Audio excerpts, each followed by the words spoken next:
I believe that so many times we try to push ourselves into the future. And the longer I live and the older I get, I realize it's about how do I pull the future to me by showing up to serve the moment that's in front of me and not doing all of the things that you're taught. Welcome to The Wedding Biz with Andy Kushner, the show about the global wedding business and your backstage pass to the happily ever after world of professional dream makers. I gave you my heart on a silver platter, 'cause you made my dreams come true. It won't crack, baby. Hi, I'm Andy Kushner, host of The Wedding Biz. If you're enjoying the show, please leave a review wherever you get your podcasts, and make sure that you're following us on Instagram at Wedding Biz Show. My next guest is Simon T. Bailey. Simon speaks, writes, trains, consults, and coaches, inspiring people to find their inner strength, and he has a term for it, which he calls finding your brilliance. I met Simon when I heard him speak at the Engaged Luxury Wedding Summit in Cancun at the Nizuc Resort, and felt that he would be a wonderful guest on The Wedding Biz because he talks all about building your personal brand regardless of what you do. We get into topics that every one of us can benefit from to help us in our personal and in our wedding industry careers. Simon tells many incredible stories, including how he would pretend to speak at a very young age. And it was interesting to learn that he had to overcome issues with his own self-esteem when he was really young. Simon also speaks frankly throughout and does not shy away from any kind of in-depth and probing question that I asked.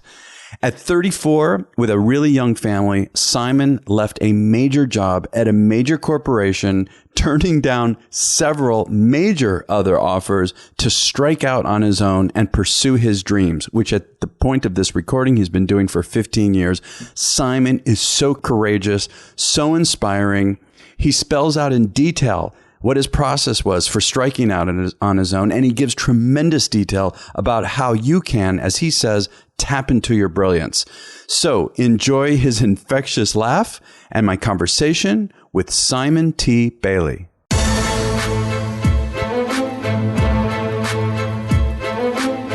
So Simon, it's really good to see you here at the Engaged Luxury Wedding Business Summit here at the Nizuc Resort in Cancun.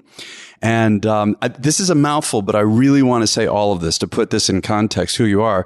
You're a speaker and author. You're the leader of the Brilliance movement, helping more than 1 million people find their brilliance, shift their thinking, and produce sustainable results.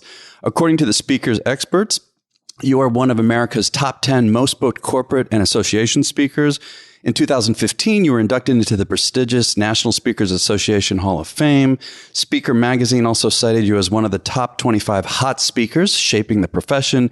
And I understand here at Engage, when you spoke, you were recently awarded one of the 25 successful people who will help change your life in 2018. Congratulations. That's a lot of pressure.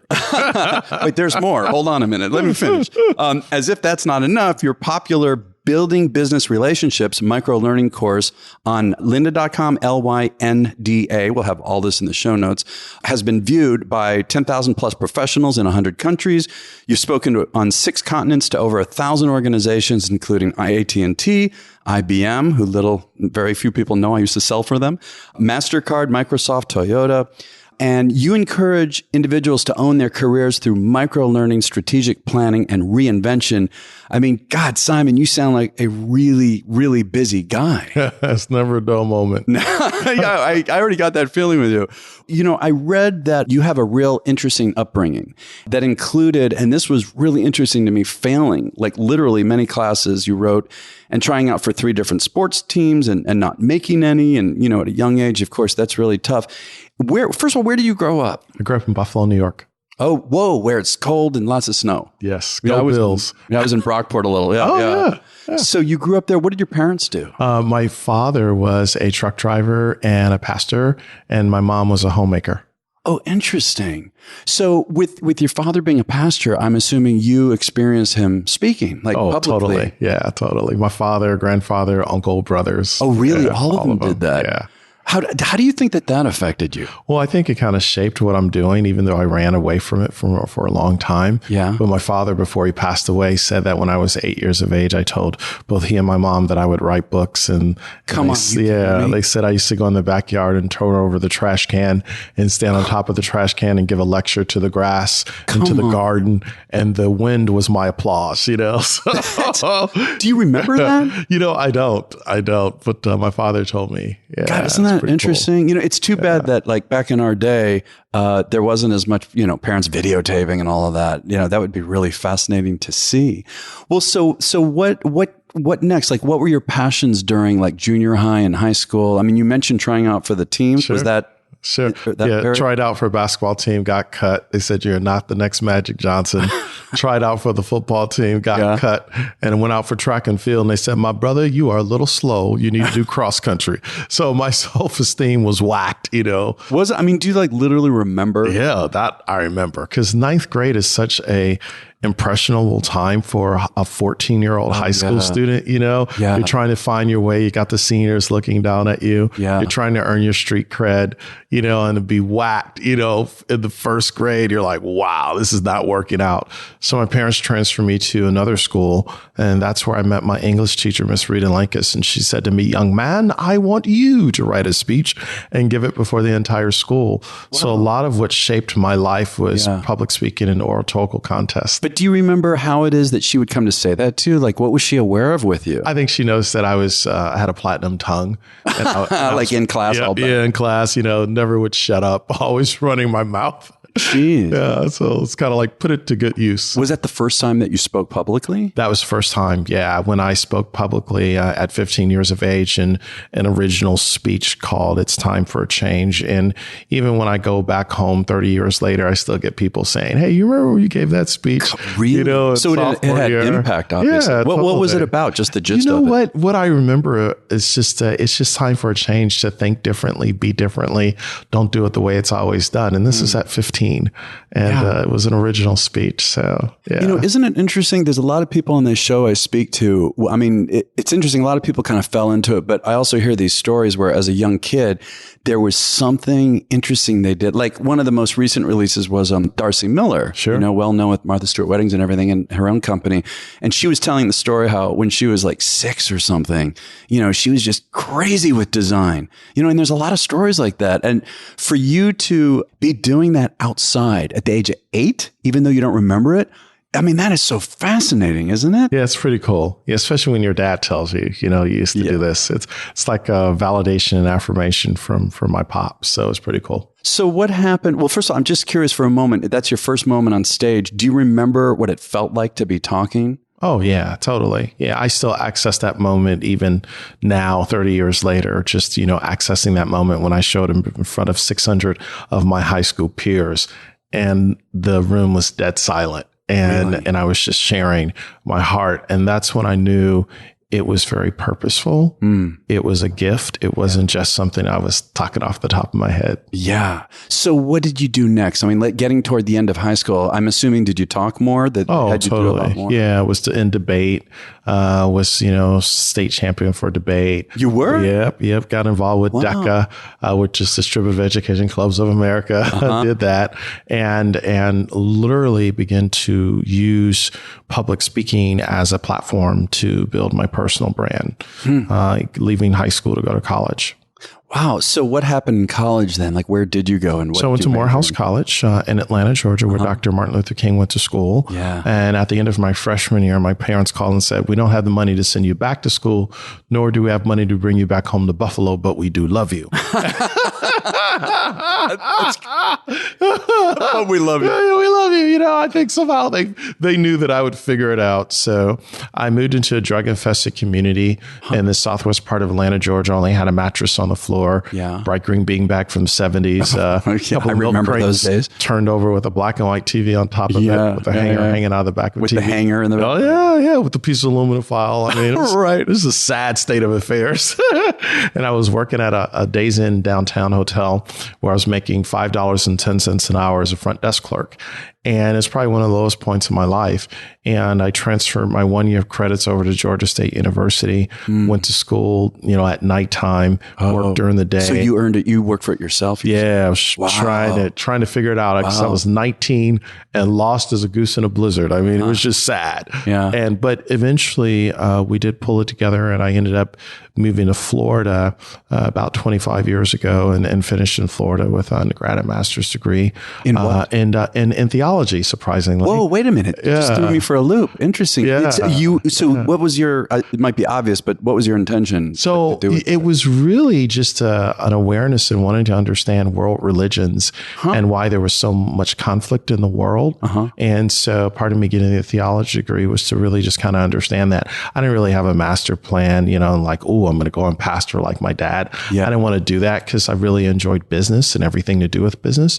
But I wanted to at least have that awareness of the universe and how people perceive, truth. Yeah. Well, interesting. All right. So then you're getting ready to graduate, and it's like, what are you thinking you're going to do next with this? Wow. So by the time I finished, I was working at Disney already. Oh, okay. And so I was working at Disney during the day. My first job was senior sales manager for park and event sales. Yeah. So when corporations come to Orlando, they can buy out the park for an exclusive event. Yeah. So our team used to handle all that. Then I went to work at Disney's Wide World of Sports. Then I used to work in the international wholesale division of Disney, where I was responsible for bringing tour groups from Latin America, Asia Pacific, and Europe to Disney, did all the contracting. And then I ended up over at Disney Institute, which was the last place I was before I left. Which is what? What is Disney? So Disney Institute, corporations come and they want to learn, how does Disney do it? How do they hire? How do they train? How do they market? So the Disney Institute is the keeper of all the repository of Disney knowledge and IP. So so I was sales director for that. That was a pretty cool job, and left there 15 years ago to do this work. Just 15, Simon. Wow. Now, I'm just curious, is that where you met Rebecca Grenels, one of the hosts of Engage? So Rebecca and Catherine and I, we all worked at Disney 20 years ago. They were on the floor above me in Disney Fairy Tale Weddings. I was on the floor below them in Disney Institute. So we've kind of grown up together. Geez, I don't know if it was back then, but there was a time with my music business company, with my Top Act Sound Connection. I was on the Bride's Dream Team, which did that first fairy tale wedding at the castle. Wow. I don't know if you were there at that time. No. I don't know if that was after you. Yeah. That was my brush with the Disney fame. It was an amazing experience. Nice. But so you're doing that. And then what was that transition point for you in terms of taking that leap and creating something on your own as an entrepreneur? Yeah, I think Disney sent me to Paris to design a leadership program for 1,000 leaders out of Barclays Bank out of London. And while I was there in Paris, Lion King had just come out as a movie. And I was on the stage and I said, "Remember who you are. You are more than what you have become," which, is the famous line from Lion King, right? Yeah, you do that a while. So I went back to my room that night in Paris because it was a pivotal moment for me. And I said, what would I do if I knew I couldn't fail? What would I do if no one paid me to do it? And what makes me come alive? And when I answered all three of those questions, I said, I want to speak, write, train, consult, and coach, but I want to do it on my own. So I came back from Paris to Orlando. Disney promoted me into a leadership role, but I had already started in my mind to create the exit strategy. So eventually the opportunity came for me to totally go for it. And I think it was a career suicide move. I said I wanted to become the number one guy at Disney. Yeah. And this journalist put it in print. It comes out. My boss is like, "What the heck were you thinking?" And I said, "Larry, I work at this company whose motto is, if your heart is in your dreams, no request is too extreme. For when you wish upon a star, it makes no difference who you are, but obviously it does here." So funny today, not funny then. So HR shows up, signed a little piece of paper, went in my personnel file, and let's just say Disney didn't fire me that day, but my days were numbered. Whoa. So I decided about a year later to cash in my entire 401k with significant Disney stock, took out a line of credit on the house, turned down 4 jobs, 2 vice president's offers to go work for smaller companies. Yeah. A senior director position to head up all customer care for FlexJet, which was a division of Learjet. Jeez. And then turned down a move at Disney, all because I had heard that still small voice in Paris. And when I decided to leave Disney 15 years ago, 2003, our country's going to war with Iraq for the second time. Corporations were laying off by the hundreds of thousands. And people were like, you're crazy. You've lost your mind. I was like, no, I got a 3-year runway. So if this works, great. If it doesn't, a 3-year runway? What do you mean? A 3-year runway of savings, you know, that I had kind of like put away. But at which point you would be down to zero? Right. So when I was leaving Disney, I said, okay, I got 3 years of savings to like make whatever this entrepreneurial deal work, you know, and if it doesn't work after 3 years, I'm going to have to crawl back to Disney and say, please, Mickey, give me my job. But I want to ask though, I mean, it almost sounds the way you're describing it, like you did it with fearlessness. I mean, what did you feel in doing that? I would think you'd be scared to death inside. No, I was 34. There was no plan B. My wife at the time didn't work outside the home. My son was 4. My daughter was 18 months. Whoa, wait, this would make me even more, seriously, would make me quake in my boots, but not you. No. And my wife said to me at the time, she said, whatever you decide to do, I'm with you. And I think I just needed her validation that she was with me and we were going to figure it out. And no one in my family had ever been entrepreneurs, so I didn't know what being an entrepreneur looked like. Yeah. And there was just something inside of me at 34 years of age said, in the old words of Elvis Presley, it's now or never. But I think everything is timing. And I went for it, and it's the best decision I ever made in my life. But okay, you went for it. I mean, literally, I'm really curious if you could take me through some of the process. Sure. Like, what did you do? Like you're saying that you really didn't have a blueprint for how to do this. Yeah. And here you are, you put everything on the line. You got a family, you've got young kids, and you know you have 3 years. So, okay, it's a cushion, but then you're going to have nothing. You got a family. Right. What do you do next? So what I did a year before I left Disney, I actually created an exit strategy. Okay. And the exit strategy actually started with me getting up an hour earlier than I normally would to focus on what's the vision, what's the dream, like what's the product, what's the service, what am I bringing to market? That was the first thing. Second thing is I started writing a book because I saw a book as a marketing tool. The third thing I started doing is I started to go and identify who were going to be some of my mentors who had already did this before me. And I would take them to breakfast, lunch, and dinner. I would also take vacation time and I would go to conferences. I would also moonlight. I got opportunities while I was working at Disney to actually go and do paid speaking. So I put a toe in the water. And when I was getting ready to leave Disney, I actually told my boss that I was taking vacation time to go and do this. Yeah. And he's like, I knew you were up to something. He said, I covered for you. He said, because he said, I'm going to be leaving too. So come on. That's great. That's right. But just to back up for a second, I'm just curious. Okay, first of all, the book. What was the motif of the book? What was it going to be about? Yeah, so the first book was called Simon Says Dream, Live a Passionate Life. And in that book, I tell a story of when I was 14 years of age, I had a dream that I was soaring. And the more I looked up, I went up. But the moment I looked down, I went down. And I didn't understand the dream, but I wrote it in the book. And now, all of these 30 plus years later, what I really began to understand what the dream was telling me, as long as I continue to look up and look to help others, depend on others, instead of depending on myself, then I would continue to go up. So when I look at what's happened in 15 years, it's been nothing short of a miracle. I could not have orchestrated all of the amazing things that have happened. It's almost been serendipity, but it's also been synchronicity. Everything's kind of happened at once, but I had to get in the right place. So it was at 14 where that seed was planted of what I call brilliance now, but I didn't know it was brilliance. Okay. Yeah. So, but it's interesting to me too. You're talking about, looking up, and if I believe I heard you right about, having support, this is what leads to mentors. It's interesting to me. It seems like it's hard for a lot of us to be able to ask for help. I mean, what do you think that's about? That we got to figure it out on our own. Because if we fail, we want to say I failed alone instead of, I talked to people and it didn't quite work out, and there's a wisdom teaching that says there's safety in the multitude of the counsel.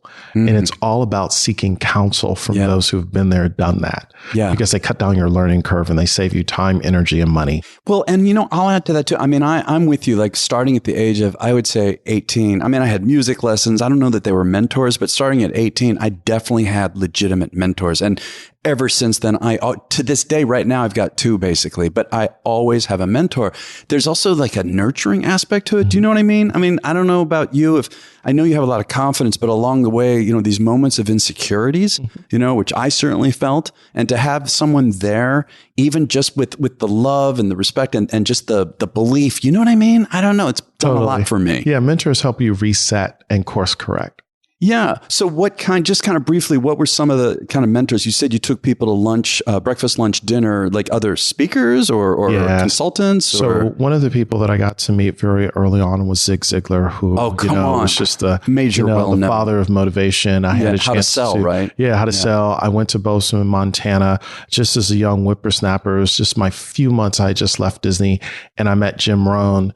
And to meet Jim Rohn back then, it was just like, whoa, here was this guy who had been speaking for 40 years and was revered all over the world for his wisdom. And I met Les Brown. I met incredible people. Hung with so you really essentially, you went to hang with people who do what you want to do, though in different angle, but yes. Wow. Yeah. Interesting. So, and then you said you went to conferences. What kind of conferences? So I went to the National Speakers Association, which is my professional association that has given me a certification in what I do. But I learned the business of speaking, because it's one thing to be behind the mic and speak. It's another thing to understand the business of speaking.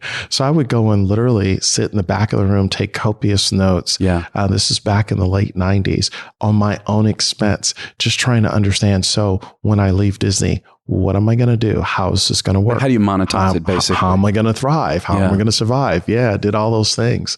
And it was the best decision I ever made. Now, is this when you said also that you started to come up with this idea about everyone has the potential to be brilliant, the Brilliance movement? That's what your... Yes, the Brilliance movement started about a year after I left Disney. When I was in conversation with one of my mentors, a guy named Dr. Mark Sharona. And he said to me, you weren't born to fit in, you were born to be brilliant. And when he said it, it unlocked something in me, because no one had ever told me that I was born to be brilliant. So I would be driving to work and I was like boohooing, crying. I mean, I had broke, right? Because I was like, I wasn't born to fit in. I was born to be brilliant. And I knew for me, it was an epic moment.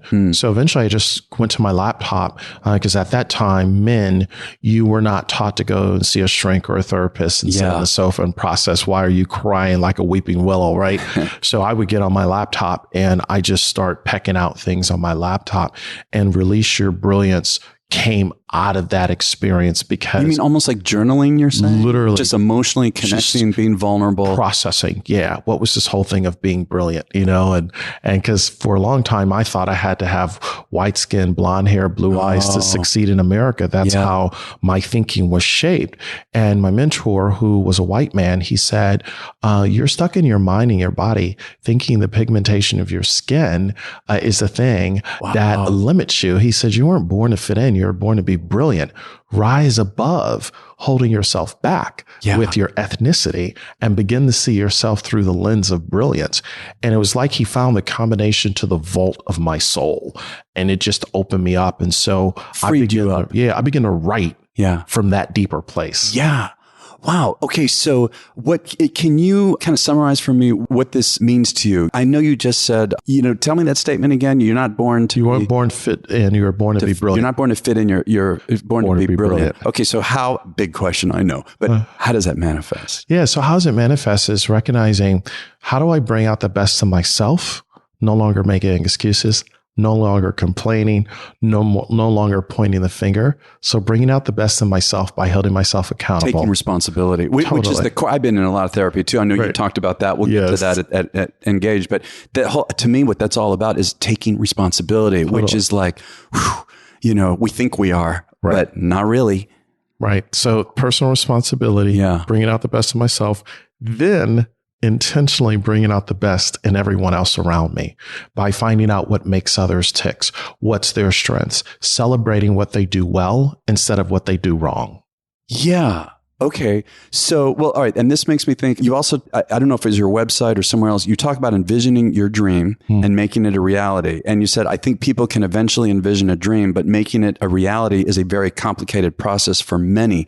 So taking in consideration, the Brilliance movement to do that, it's one thing to think it, feel it, but then to also make it converge with your dreams. I mean, can you say something about that? Yeah. So it's one thing to dream it, but we have to figure out how do we operationalize it in our daily lives. So one of the things that we teach is you don't decide your future, you decide your habits. And your habits decide your future. So how do I start with my daily routine? What time do I wake up? What's the first thing that I do? Yeah. What do I read? Who do I associate with? How do I begin to think about the words that are coming out of my mouth? How do I make today most productive? Instead of creating a to-do list, why don't I identify 5 to 6 things that are big ticket items that I need to get done? And then as I prepare for the next day, I go back to that list and say, what am I going to do to be most effective? So it's bringing it down to every hour, every minute, every second. How do you use your time? Because when you tap into your brilliance, you're making a bet on the future. Brilliance, energy, and time by how you show up. Okay, now I get this. Okay, so I follow you. But then my first thought, just being totally honest, is that immediately I'm thinking, this just feels overwhelming. It's not that it's a lot of work. I'm willing to work hard, but to like literally wake up and do that. Like, is this something you run into with your clients or with people you're talking to? Totally. So what I really start to encourage people to do is to chunk things down into a 15-minute segment. How do I take the first 5 minutes of the day to meditate? Just get quiet. Okay. Second 5 minutes, how do I begin to read or listen to something that inspires me? And then the third for 5 minutes. For 5 minutes. So you're breaking, I'm not to interrupt, I want to hear your third, but you're basically talking about baby steps in a sense, like real easily, because otherwise, right, you think this whole big list, it's like, I'm not going to touch it. No, micro. Okay, I love this. All right, so tell me the third. Yeah. I love this. And then the third one is to stretch and get aligned with the day. Rabbi Harold Kushner, who wrote the book, What Matters the Most in Life, Rabbi teaches a concept called emotional congruence. Rabbi says when you're operating in emotional congruence, everything that you think, everything that you say, everything that you feel is in alignment. He says when you're not in alignment, your soul is split and your energy is scattered. So what I try to teach people is let's focus on a micro moment, 5 minutes, 15 minutes a day to get aligned, as Rabbi says. Then that 15 minutes a day creates 7 days a week. 7 days a week creates 30 days. 30 days creates 90 days. So if I'm going to operationalize living brilliantly, reverse engineer, how did I get to this quarter? Well, what have I been doing the last 30 days? How have I been thinking? What have I been saying? How have I been showing up? What have you been doing the last 7 days? What have you been doing 15 minutes a day? Yeah.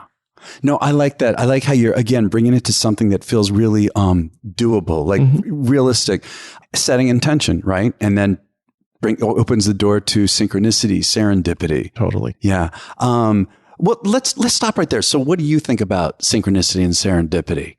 I believe that so many times we try to push ourselves into the future.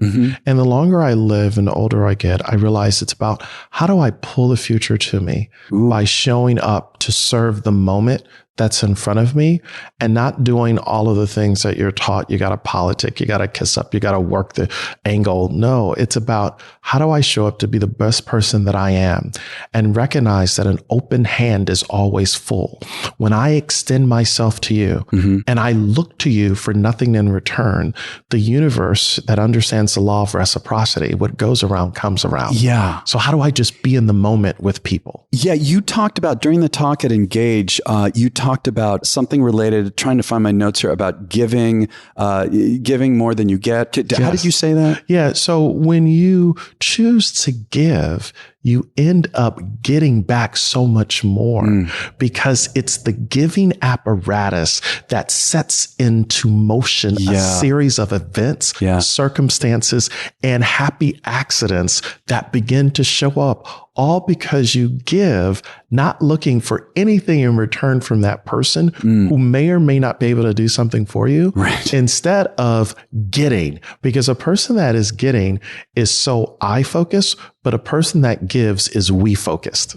Ooh, I like that. Okay. Now, related to that, and we're talking also creating a life that's abundant. I know that you talk about learning how to quote unquote, increase your self-worth and net worth, create a life that's abundant and meaningful, and create transformative customer experiences for a cult-like loyalty. Can you talk to that for a minute? Yeah. So what's amazing is everybody has the opportunity to be a spark when it comes to business. Okay. And a spark is an acronym that stands for, how do I see those who I serve as my guests? How do I personalize the experience? How do I anticipate whatever they might need? How do I be uber responsive and respond? And how do I keep them loyal through kindness? So when I talk about transformative customer experiences, it's really understanding, do I pay attention to how you're wired? What was important to you? Did you order hard bread, soft bread, Coke versus Pepsi, water, no water? Did you order a lot of wine? And this is obviously in a restaurant context. And if you did I make a note of that? And the next time when you come back to the establishment, do I acknowledge you because I understand you as my guest in my home? It takes on a different connotation instead of just seeing you as a transaction and a person who pays a bill. So when I see you through the lens of being the spark, I understand that we move from transactions to relationships, and relationships are the currency of the future. So I begin to relate to the cargo in your ship. And wherever you are going on the ocean of life, whatever is important to you, now that we relate, we have a relationship, and you become the unofficial marketing department for the experience you just had. Okay, so this brings us right to engage in the wedding industry. And I'm curious, I mean, if we're able to talk to it specifically in terms of wedding professionals. If not, I mean, all of this applies to all of us, but you've spent a lot of time, you've done like 16 engages so far. You've been amongst us quite a bit. What are some of the most common inhibitors to success that wedding professionals seem to have? And again, if you're not able to specify, that's fine. Sure. Let me talk in generalistics because I'm not a weddings guy, but because of Engage, here's what I've observed. Number one is there's a lack of confidence to really get out on the edge and push the envelope and don't settle for the status quo. I think the second thing is the ability to fire clients who mistreat you or not treating you right. Now that's a big one. I think there's the tendency to what maybe business is a little bit slow or geez, this is just scary, right? It is not worth being abused by a client who verbally assassinates you. And you have to have enough dignity and pride and respect for yourself that you fire them and invite them to find their happiness elsewhere. It's not worth it. And this is just an observation, just being around a lot of the planners. I think the third thing is... Can I just stop? I didn't mean to interrupt you, but I want to say, talking about what you observe with the planners. So throughout all these like icons in the business that I've been interviewing for this show, The Wedding Biz, I am finding that there's a couple threads. One of them is that especially the planners and designers in particular, because they're about to commit, at least typically, right, 8-10 months, usually a year, to having this kind of almost intimate relationship with this couple, and then their family, and it goes on and on and on. So what I'm finding is that these people at the top of their game are taught. They all talk about saying no and choosing who they're going to work with, which at first was a little bit of a surprise to me. This went across all lines, So I just want to say, absolutely, you've nailed something right there. Yeah, I think the power to say no allows you to stay sane in this business. Yeah. Okay. So I'd like to keep going. You had another point. Yeah. And I think the third thing is this ability to partner with your vendors in the industry to bring out the best in them, because it's not all about you. It's about how do we help each other. And what I've seen from Engage is a community of collaborators who totally are there for each other. I'm hearing of photographers that will go and support other photographers for free. Client will pay for the ticket. Yeah. I'm here of planners flying in if they have an off weekend to help other planners with a big event. That's collaboration. And I believe when you come from that spirit, we become better together, which is something Rebecca and Catherine really believe. Yeah. It's interesting. When I was younger, earlier in this industry, I'm a competitive guy, maybe less competitive now, but I used to be really competitive, and I used to be afraid to give away, with people in my own industry, information and stuff like that. And then I found exactly what you're talking about, to then just trust. And also, right, it's a matter of confidence too. It doesn't matter, right. And go ahead and give the ideas and let's share. And then just like you're talking about, that's when it just got so much better also for me. Right. You know? And you open up and now you're coming from a place of abundance instead of scarcity. Yes. Because the scarcity is a fixed pie mindset that says there's only so many weddings to go around. There's only so many gigs to go around. Yeah. And all of a sudden, when you come from that mindset, you hold on to everything that shows up and you begin to compete on price, which then you become a commodity, which means you're fitting in with everyone else. So as I said from the stage, don't be the best, be the only. Because that's where the action is. Okay. So now, but speaking in terms of other people, you also said, quote unquote, at the conference, people don't see you as you are. They see you as they are. Yes. Really powerful. Can you say more about that? Yeah. So for a long time, I was in conversations with men and women who were extremely successful.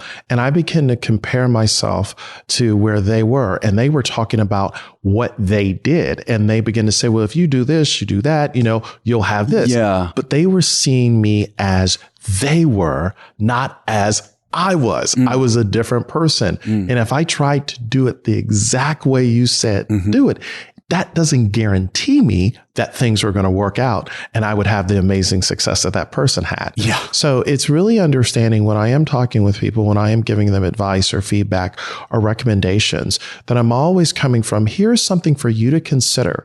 And then that person, he or she is smart. They opt in and decide what works for them. Yeah. And so when I say people don't see you as you are, they see you as they are, you have to be a person who decodes and deciphers the language and what they're not saying and what it means for you. And then, eat the meat and spit the bones out, Man, you're crazy. I love how you talk.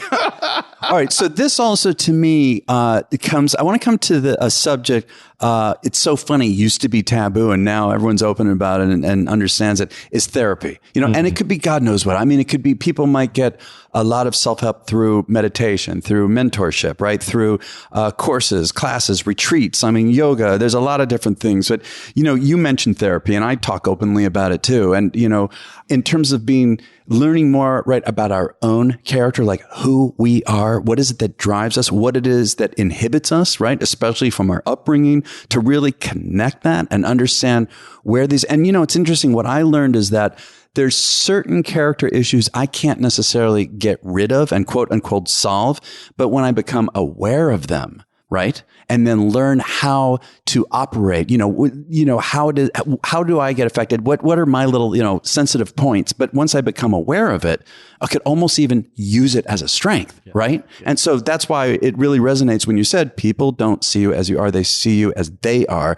There's this connection. So if you're real aware, you can decipher, right? And be more aware of that. Oh. I mean, what would you say about this whole thing? You said you had some rough times recently. Sure. You said it publicly, right? Sure. And you've been working on self-growth, self-discovery. How would you say that is tying in, even in your own life, let's say? I think three ways. What therapy has done for me, and I think every man, let me say this as a man, needs to go to therapy because men would compartmentalize things. We keep everything within. And where I was in my journey, I had gone through a very traumatic experience, one that I didn't see coming. And a year ago, I was a hot mess. But when I really enrolled and enlisted in therapy, instead of just kind of showing up, the lights are on, but nobody's at home. Yeah, right. And when I began to engage, I recognized that whatever you don't deal with will deal with you. That's the first thing. I love when you said that. Yeah. Absolutely. And then the second thing is, Anita, my therapist, who's been doing this for 37 years, she has more degrees than a thermometer. She really challenged me. She invited me to own my stuff and to deal with my unfinished business. And so I did that. I wrote a letter. I reached out. I called my mother, who I had been estranged from and had an arm's length relationship with. I called my brother, who, there's 8 years between us, but really we hadn't talked in about 30 years to really deal with some things. And I had to be the bigger person, even though I thought I was wrong. Right. And the reality is something happened, but I built a whole story in my head that became bigger than what happened. Yeah. So that second thing is just really taking ownership. And then the third thing was the ability to forgive yourself and to forgive others. A friend of mine is getting her PhD out at Pepperdine University, and we were sitting out having breakfast one day. And I said, "What are you learning?" And she said, "The professor made the most profound statement. He said, forgiveness is releasing the need to punish another. And when she said, I was like, whoa. That really resonated for you. Yeah. Whoa, I was like, that's so profound. So I started thinking about all of the people I needed to forgive and where I was being held up in business and in life because I was still holding on. I had had glimpses of success, but I didn't have significant success, consistent success, because there was yet this little part of me that I was like, oh, I want to get them, Yeah. And the moment I let it go and really begin to sincerely release it, my language changed, my thinking changed, my friends changed, my environment changed. Yeah, right. God, it's interesting right now. You're making me think. So my father passed away about 7 years ago, and growing up, he was a really brilliant anthropologist and very funny and loving and very controlling and, real intellectual. And we just, we kind of butt heads quite a bit, at the time. There was nothing too intense, thankfully, but just, it was just this thing with me and my father. And I remember, I actually took him into a session. I was in my mid 30s, and I was so nervous about this, right? It's like, I need to tell him to talk about this. I need to tell him about this grudge that I still feel, this anger, which I know is holding me back. I don't know what to do with it. I was really ready to put up my dukes when I told him. And it's so interesting what happened. I told him this, scared to death. I told it to him. And he said, now I had known that his father had died when he was 9. I didn't think of the implications much of it. I just didn't. And so he said to me, again, I'm ready for like fists up and big argument, big fight. And he said, you know what? Just real softly, he said, my father died. I didn't know. I didn't have a role model for being a father. Bam! In an instant, it all left me. And like you say, it affected my entire life, not just my relationship with him. Thank God I was able to have that moment and then get closer before he passed away. Wow. But it affected everything. Like you said, friends, relationship, business, all of it. Wow. Yeah. I have a similar story. I can so relate to that same thing. Yeah. Powerful. Well, and so now we're also talking about, with all this, self deep discovery and really working hard at it, it comes up against the edge of our comfort zone. And there was something you said, and I have this card. I rarely put up like sayings on my, refrigerator and stuff. There's one I have, and you said it at the very beginning of your talk. See, I paid attention. Nice. At the beginning of your talk and at the very end. I thought, Simon, it was awesome bookend. You said, life begins at the end of your comfort zone. Yes. And I would say, I want to come back to the wedding industry. I am just like, I'm feeling it right now. I'm so blown away. Look, all industries, there's people like this, but specifically this one, the wedding, industry, it is such an emotional, totally. Right? It's like, I'm not saying crunching numbers is not emotional, but right. We are in the emotion business. Totally. And we're in the connection business, right? You were talking about that earlier, and that's a big theme here, and engaged too, that Rebecca and Catherine are so brilliantly facilitating. But there's that whole part of how we really come up against this edge of the comfort zone. And I would say all of us in this industry are willing, right, to begin at the end of the comfort zone. Totally. How do you like to talk about it? What's your perspective? When I talk about life begins at the end of the comfort zone, it's really looking at your entire life and say, what do I need to stop doing? What do I need to start doing? And what do I continue doing because it works? The start doing is getting out of the comfort zone. The start doing is becoming uncomfortable. The start doing is going to the edge and leaping. The start doing is what I did leaving Disney when everybody would statistically say, stay put. Right. It's safe. Right. That it was the end of my comfort zone. Well, and then you get these job offers. You sell your 401k. You've got a wife. You've got 2 young kids. Oh my God. And there's no plan B. There's no fallback. It had to work. Yeah. That's the end of your comfort zone. And what you discover is all of a sudden, everybody that has been assigned to aid and help you in the spirit of service, they will show up at a place called there. But there happens in here. So for those listening, I'm pointing to my heart right now. Yeah. When there happens in here and in your head, I'm pointing to my head. Yeah. That's when you own it and you begin to show up and say, okay, this has got to work because the universe has placed me here for this moment. Yeah, right. But it would have never happened if you stayed in the comfort zone. No, I love that. And I want to say too, I hear people talk where, in this zone, right, there's going to be, bumps in the road, hurdles, mountains. Totally. Well, and I hear people sometimes talk about failures, like whatever, I failed at the marriage, or I failed, I didn't get that job. I failed.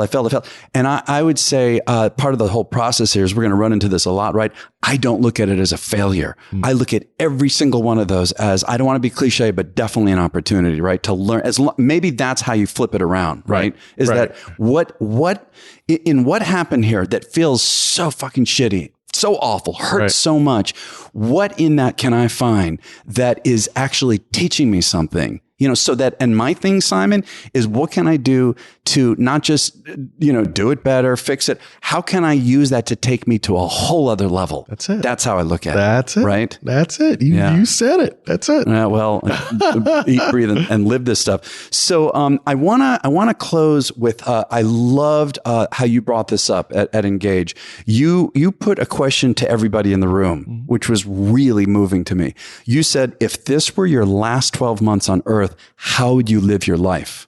And then you had us spend a few minutes on our own writing about it, and then verbally talking to a neighbor about it to hold each other accountable.